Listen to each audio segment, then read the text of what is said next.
नमस्कार, मु doctor Atmaranjan Das. I am neurosurgeon working in care hospital Bhubaneswar. आम आज डिस्कस करबा हेडेक एंड ब्रेन ट्यूमर्स। बहुत समय पेशेंट मैंने डरिक आसती हेडेक टिके हैला माने से भावती कि ब्रेन ट्यूमर हो गला कि कौन हो गला मो मुंड भितर किसी असुविधा हो गला कि जानी रखु बहुत रेयर चांसेस आपन जदि हेडेक होची ब्रेन ट्यूमर होबा। आम ए जाना कौन कौन हेडेक साइन लक्षण थिले आपन जानवे जे एटा ब्रेन ट्यूमर लक्षण हो पारे। जदि हेडेक सका उठिला बेलू आपको हेडेक हो राति आपन निद भांगी जाऊँगी हेडेक जो देन से ब्रेन ट्यूमर लक्षण हो पारे।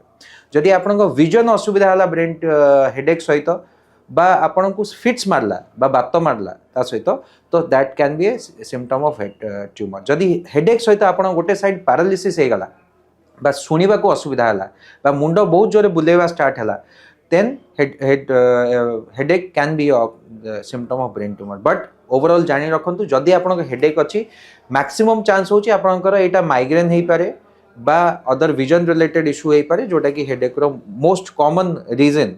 आउ गोटे most common reason for headache is tension headache. आपन बहुत स्ट्रेस नेले आपन हेडेक होबार लक्षण थाई पारे। आपन ब्लड प्रेशर हाई हेले मध्य हेडेक हो पारे। सो गोटे हेडेक गोटे ब्रेन ट्यूमर कारण होबार चांसेस बहुत बहुत कम। Thank you so much.